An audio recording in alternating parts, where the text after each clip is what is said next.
Shalom Bapak Ibu saudara yang kasih Tuhan. Puji Tuhan, kembali saya menyapa Bapak Ibu saudara dimanapun saudara berada.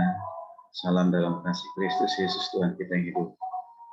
Puji Tuhan, kembali kita bersama-sama melanjutkan pembelajaran tentang farmakologi dan psikologi atau doktrin dosa dan keselamatan.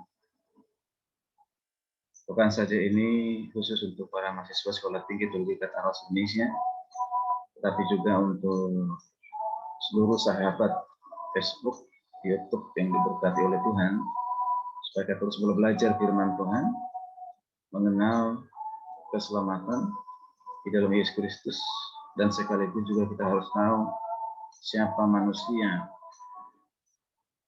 yang telah jatuh di dalam dosa, bagaimana keberadaannya, dan mengapa manusia membutuhkan keselamatan. Ini sangat penting Bapak Ibu kasih Tuhan. Karena itu mari kita lanjutkan pembelajaran kita hari ini, yaitu mengapa manusia membutuhkan keselamatan. Mengapa manusia membutuhkan keselamatan. Mari bersama-sama kita akan mengikuti pembelajaran ini. Silakan untuk mendengarkan sampai selesai. Baik, saya coba untuk share materinya.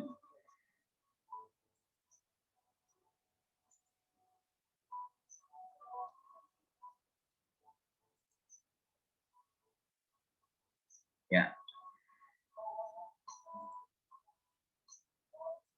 Jadi mengapa manusia membutuhkan keselamatan? Di sesi sebelumnya sudah saya sampaikan bahwa semua agama, keyakinan, kepercayaan di dunia ini mengajarkan tentang keselamatan, mengajarkan tentang surga dan neraka, mengajarkan tentang kebaikan, mengajarkan tentang kebaikan, kebenaran. Tapi mari kita perhatikan bersama-sama, apakah semua agama yang mengajarkan keselamatan itu sama? Atau ada perbedaan dalam setiap agama? Yang pasti semuanya mengajarkan tentang keselamatan. Ingin masuk surga, tidak ada yang mau ke neraka. Tapi bagaimana dengan ajaran Alkitab? Ini penting.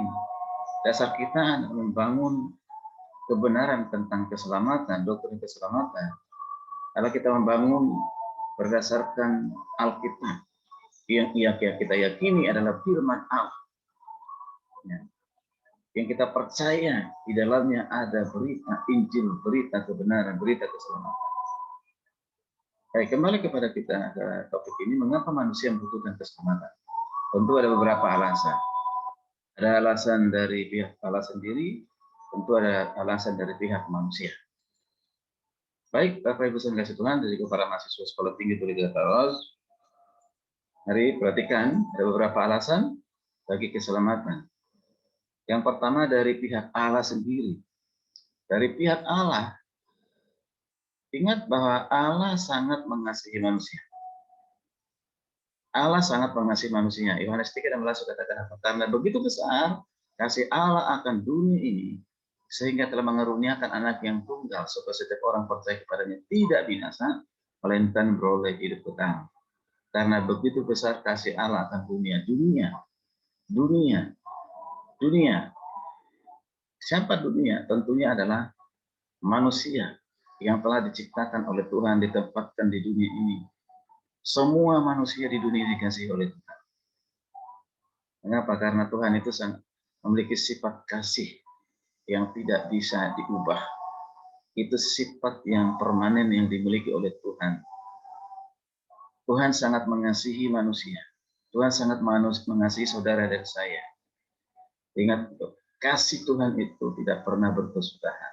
Kasih Tuhan itu tidak pernah berakhir. Kasih Tuhan itu kekal untuk selamanya. Mulai dari manusia diciptakan hari ini, esok, dan selamanya selalu dikasihi manusia. Ya, karena itu sifat Tuhan.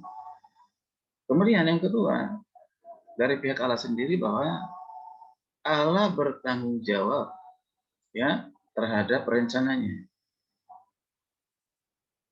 Tuhan sudah merencanakan yang terbaik bagi manusia. Tuhan sudah merencanakan keselamatan bagi manusia.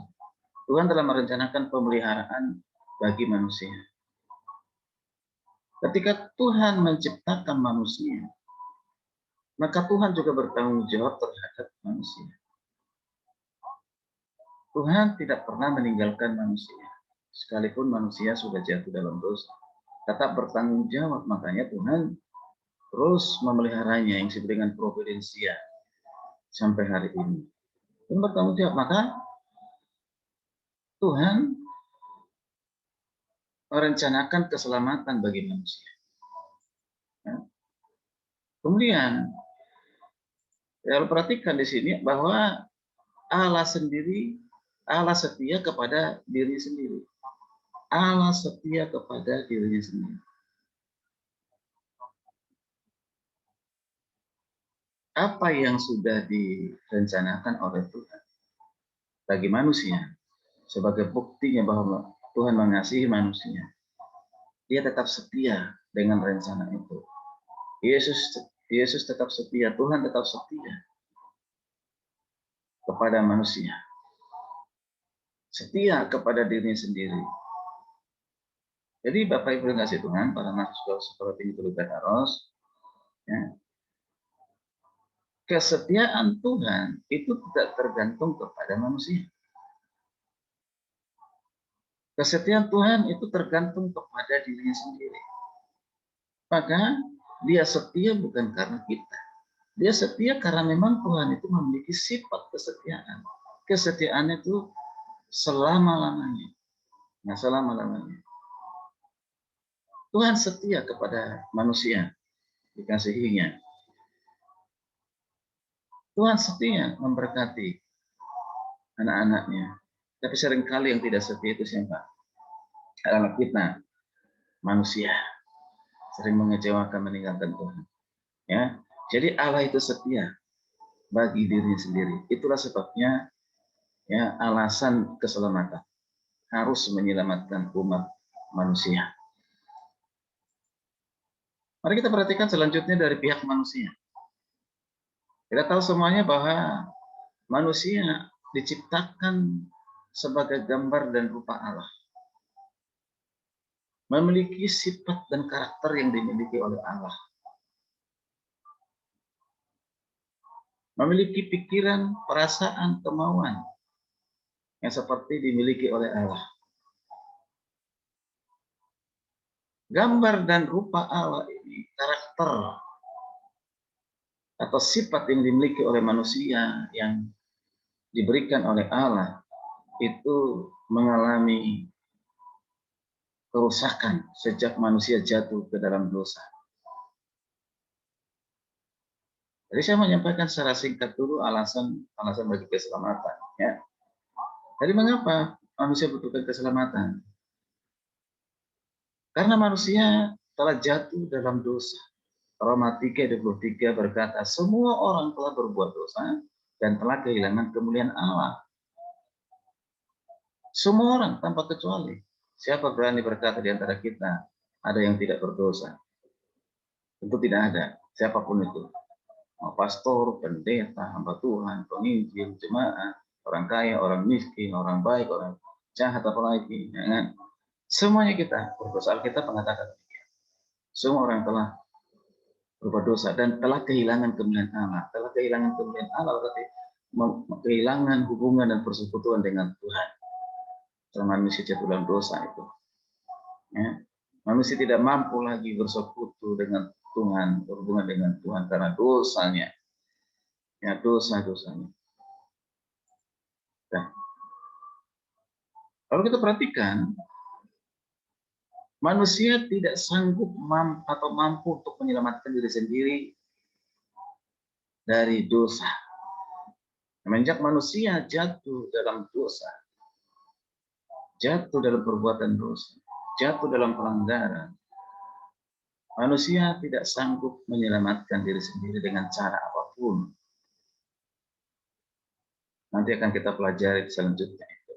Dengan cara apapun, karena keselamatan itu bukan usaha manusia, bukan hasil pekerjaan manusia, bukan karya manusia, tetapi semata-mata karena kasih karunia Tuhan, karena kebaikan Tuhan, karena anugerah Tuhan. Nanti akan dijelaskan untuk seterusnya ya, di pembelajaran berikutnya. Tapi yang pasti kita perlu tahu alasan bagi keselamatan. Karena manusia tidak mampu menyelamatkan diri sendiri dengan cara apapun. Itu perlu dicatat. Baik, mari kita perhatikan. Yang selanjutnya, alasan bagi keselamatan itu karena adanya perbedaan agama. Terus saya katakan bahwa setiap agama memiliki ajaran atau konsep tentang keselamatan. Di Indonesia yang terdiri diakui ada 6 agama, otomatis 7 agama tersebut mempunyai ajaran yang sangat berbeda dan punya pemahaman keselamatan yang berbeda-beda. Begitu pula konsep keselamatan menurut pemahaman kekristenan sangat juga berbeda dengan agama lain. Mari kita perhatikan perbedaan itu dalam pembelajaran berikutnya ya. Apa perbedaan keselamatan dalam kekristenan dengan agama-agama lain. Yang berikut, mengapa manusia butuhkan keselamatan? Apa yang menjadi alasannya? Karena adanya ajaran sesat. Sekarang ini ajaran sesat itu masih bertumbuh pesat, masih berkembang pesat. Masuk ke dalam gereja, ada di mana-mana. Sekarang ini banyak pengkhotbah-pengkhotbah, hamba-hamba Tuhan mengaku sebagai hamba Tuhan, mengaku sebagai pelayan Tuhan, mengaku orang percaya kepada Kristus, mengaku bahwa Alkitab adalah firman Allah, tetapi ajaran banyak yang menyesatkan. Pandangan-pandangannya banyak menyesatkan, tidak sesuai dengan ajaran Alkitab. Sekalipun mengaku dia memahami itu karena pimpinan kuasa Roh Kudus, tetapi saya percaya kalau itu pimpinan kuasa Roh Kudus tidak akan pernah bertentangan dengan ajaran Alkitab sesuai dengan apa yang ada dalam firman Allah itu sendiri. Karena apa? Roh Kudus itu roh kebenaran, memimpin orang dalam kebenaran, mengerti kebenaran, hidup dalam kebenaran. Jadi tidak mungkin sesat. Salah satunya kalau sudah merendahkan Yesus, Yesus dicipta misalnya, atau Yesus itu adalah salah satu jalan, ada jalan yang lain yang menuju ke surga. Nah ini kan dua hal yang itu menyesatkan. Ya. Mari kita perhatikan bersama-sama. Ya, jadi sekali lagi saya katakan seperti yang tersebar saat ini mengatakan bahwa Yesus itu bukan Allah. Dia bukan Tuhan. Yesus hanya manusia biasa. Manusia yang dapat dicontoh, diteladani, bahkan dikatakan Yesus itu manusia yang pertama dicipta oleh Bapa. Nah, sebelum segala sesuatu diciptakan, lebih dahulu Yesus dicipta. Apakah benar demikian? Ya. Jadi tidak mungkin Yesus menyelamatkan manusia yang berdosa kalau dia manusia biasa. Kalau dia ciptaan. Jadi banyak sekali ajaran-ajaran sesat pada saat ini. Makanya kita hati-hati. Mahasiswa Sekolah Tinggi Teologi Kata Roh Indonesia Bekasi dan juga para pendengar sahabat YouTube, Facebook.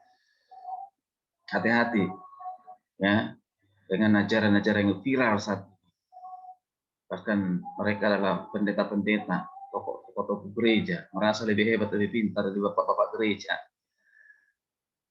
Ya, masa lebih hebat dari Charles Ryrie yang sudah jutaan orang di dunia ini mendengarkan, membaca bukunya. Henrik Tyson menulis teologi sistematika. Sudah jutaan orang membaca bukunya dan diberkati, menjadi hamba Tuhan, melayani, memberitakan Injil, membangun gereja. John Stott, buku-bukunya hebat dan luar biasa. Banyak mengubah hati orang. Mereka semua ini adalah orang-orang yang memahami Alkitab dengan baik dan benar. Sistematis, biblikal. Melihat konteksnya, bahasanya, bahasa Ibraninya, Yunaninya, budayanya. Semua mereka perhatikan. Ini baru di Indonesia saja, koar-koar terkenal mungkin taruhlah 10 ribuan orang ya pendengarnya, tapi merasa sudah lebih hebat, lebih pintar dari bapak-bapak gereja dan penulis-penulis buku. Penulis-penulis buku itu bukan mereka itu teologi karangan mereka sendiri, justru mereka memahami, membaca Alkitab dengan baik dan benar. Maka dibuat suatu karya tulisan melalui penelitian yang sangat mendalam sekali. Bagaimana supaya Alkitab itu bisa dimengerti oleh pembaca umat Tuhan, maka dituangkan dalam suatu tulisan. Ya, jadi jangan merasa lebih pintar lah dari Bapak gereja dan penulis buku ya. Jangan sombong, tetap kita rendah hati. Saya tetap belajar sampai hari ini. Jangan menyesatkan umat. Bagi kita para hamba Tuhan, mari kita benahi jemaat, benahi umat Tuhan. Ya, dengan pengajaran-pengajaran yang sehat, yang baik dan benar. Sesuai dengan apa yang dikatakan oleh Tuhan dalam Alkitab. Bukan apa yang sesuai dengan apa yang kita katakan. Ya. Oke, baik. Nah, dengan alasan inilah, Bapak Ibu Saudara kasih Tuhan, kita perlu belajar tentang keselamatan dengan bukti-bukti yang jelas bahwa keselamatan hanya di dalam Yesus Kristus. Sekali lagi, dengan alasan inilah kita belajar tentang keselamatan dengan bukti-bukti yang jelas bahwa keselamatan hanya di dalam Yesus Kristus. Puji Tuhan. Jadi itu alasannya. Oke, sekarang mari kita mulai sedikit sejarah keselamatan. Ya, mengapa manusia membutuhkan keselamatan? Ya, Kejadian 1:27 dikatakan laki-laki perempuan diciptakannya mereka. Laki-laki perempuan diciptakannya mereka. Pada mulanya Allah menciptakan manusia begitu sempurna, tanpa dosa. Pernah nggak di dunia ini ada manusia tanpa dosa? Pernah. Sebelum Kejadian 3 itu manusia Adam dan Hawa diciptakan sempurna, ya, sempurna. Nah, tidak bercacat dan bernoda. Manusia diciptakan begitu spesial, yaitu dibentuk langsung dari tangan Allah sendiri. Ini luar biasa. Jadi istimewanya manusia, sehingga manusia itu sangat berharga. Mengapa? Karena satu-satunya manusia yang diciptakan berbeda dengan ciptaan yang lain oleh Tuhan. Itu dibentuk, ditenun atau dibuat sedemikian sempurna oleh Allah sendiri, tangan Allah sendiri. Bersyukurlah kita ini adalah manusia. Kemudian perhatikan, masih lanjutan dari Kejadian 1:27. Laki-laki dan perempuan diciptakannya mereka. Jadi Tuhan menciptakan hanya laki-laki dan perempuan. Ingat, tidak ada menciptakan jenis yang lain. Mirip laki-laki, mirip perempuan. Tidak ada, ya. Tidak ada. Jadi jelas laki-laki dan perempuan. Nah, mereka diciptakan dikatakan segambar dan serupa dengan Allah sendiri. Jadi manusia diciptakan untuk ambil bagian dalam kehidupan Allah yang dalamnya ada melibatkan Tritunggal itu sendiri. Jadi dalam penciptaan manusia, bahkan penciptaan segala sesuatu, di dalamnya terlibat Allah Trinitas. Allah Bapa, Anak, dan Roh Kudus. Nah, ini nanti ada topik tersendiri untuk membahas, ya, yaitu ketrinitasan. Yang ada orang lain menolaknya, rasa pintar lebih hebat, katanya tidak relevan, luar biasa. Ampunilah Tuhan orang-orang yang berkata demikian, sudah melecehkan kehakikatan Tuhan. Ya, baik, Bapak Ibu dikasih Tuhan, mari kita perhatikan, kita lanjutkan. Manusia diciptakan untuk bersekutu dengan Tuhan Allah, akan tetapi karena kekerasan hati, ia memilih jalan sendiri sehingga persekutuannya dengan Tuhan Allah terputus. Tuhan menciptakan manusia itu supaya memiliki hubungan persekutuan dengan Tuhan. Mari kita lihat sebelum Adam dan Hawa jatuh dalam dosa, begitu harmonisnya bisa berhubungan, bicara, komunikasi langsung dengan Tuhan. Itu luar biasa. Ya. Tetapi setelah manusia melanggar aturan sudah ditetapkan oleh Tuhan di Taman Eden. Di Taman Eden Tuhan katakan, mereka setelah ditempatkan di Taman Eden, Tuhan berkata, semua buah yang ada di taman ini boleh kamu makan, kecuali pohon pengetahuan yang baik dan jahat. Tetapi apa yang dilakukan oleh manusia? Tidak mentaati aturan itu, peraturan itu. Justru manusia memilih untuk melanggarnya. Pelanggaran inilah mengakibatkan manusia jatuh dalam dosa, dan akhirnya manusia mengalami hubungan ya dengan Tuhan itu sudah tidak seharmonis sebelum jatuh dalam dosa. Yaitu memiliki hubungan dan persekutuan itu sudah rusak karena dosa. Ya terputus. Bapak Ibu dikasih Tuhan, kita perhatikan. Menurut Alkitab, kekerasan hati untuk memilih jalan sendiri dan ingin bebas dari Tuhan disebut itu dosa. Dan diwujudkan baik dengan sikap melawan maupun dengan sikap masa bodoh.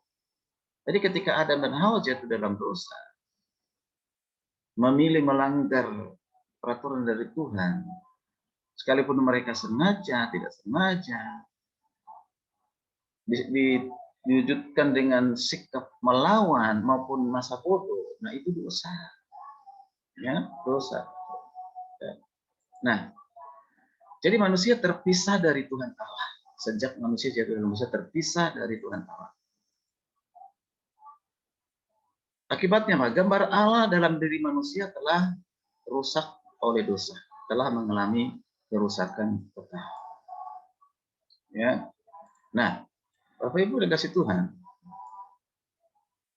mari kita perhatikan ya lagi bahwa manusia sejak jatuh dalam perbuatan dosa,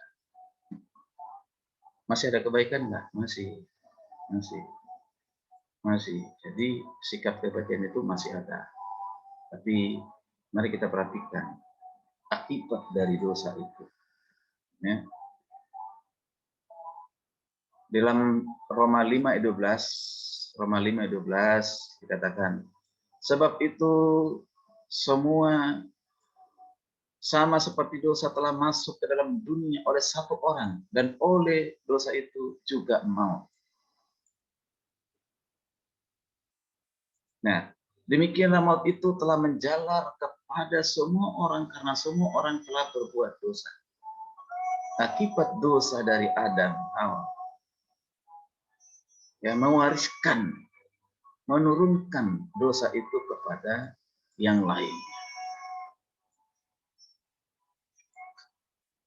Ke seluruh manusia di dunia ini, termasuk saudara dan saya, ya, dosa itu menjalar. Bahkan dosa itu membawa maut. Roma 3:10 berkata, tidak ada yang benar, seorang pun tidak ada. Jadi manusia semenjak jatuh dalam dosa, tidak ada yang benar. Seorang pun tidak. Sifat baik mungkin ada, tapi baik dalam standar manusia. Tapi belum tentu baik menurut standar Tuhan. Ya. Kemudian dilanjutkan Roma 3:23. Mari kita perhatikan, supaya kita tahu mengapa manusia membutuhkan keselamatan. Roma 3:23 berkata, karena semua orang telah berbuat dosa dan telah kehilangan kemuliaan. Semua orang, tanpa kecuali. Siapapun dia. Lalu Roma 6:23 dikatakan, sebab upah dosa ialah maut, tetapi karunia Allah ialah hidup yang kekal dalam Kristus Yesus Tuhan kita. Upah dosa ialah maut.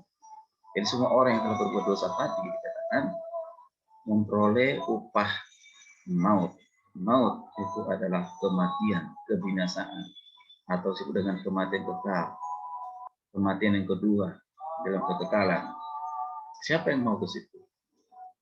Tentu tidak satupun orang yang mau mengalami namanya kematian kekal atau masuk neraka, disiksa ke neraka, di neraka. Tidak ada satupun yang mau. Ya kan?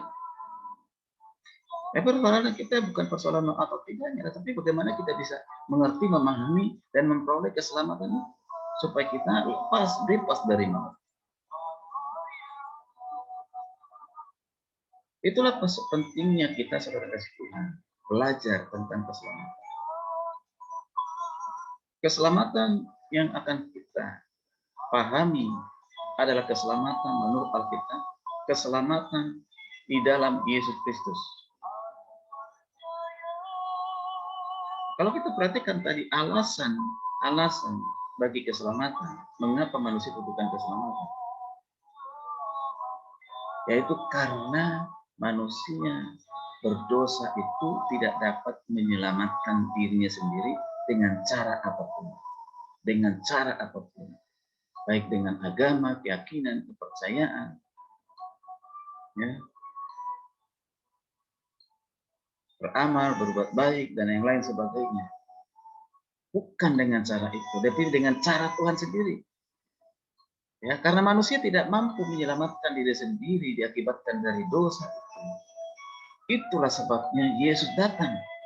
Yesus datang untuk menyelamatkan manusia. Allah sendiri yang berinisiatif datang untuk menyelamatkan umat manusia. Maka penting kita belajar tentang keselamatan. Jadi Bapak Ibu yang kasih Tuhan, para mahasiswa Sekolah Tinggi Teologi Taruh Indonesia Bekasi, tadi dalam pembelajaran perkuliahan karmatologi, soteriologi, kita terus belajar dengan baik, dengan benar, sesuai dengan Alkitab. Ya, itulah pentingnya kita belajar atau mempelajari dan memahami doktrin keselamatan. Ya, itu penting. Mari persiapkan terus mengikuti sesi berikut, bukan saja di tatap muka perkuliahan, tetapi juga belajar. Oke, baik. Inilah alasan bagi manusia mengapa penting keselamatan. Ya. Silakan didengar sampai selesai supaya diberkati dan bagikan kepada yang lainnya. Jangan lupa di-subscribe. Ya. Jangan lupa setelah ditonton, didengar dengan tuntas atau lebih dari 5 menit, tonton, lanjutkan. Jangan lupa di-subscribe. Ya, minta tolong. Terima kasih supaya semua yang lain diberkati. Sampai bertemu di sesi berikutnya. Masih bicara tentang keselamatan. Shalom. Tuhan Yesus memberkati kita sekalian.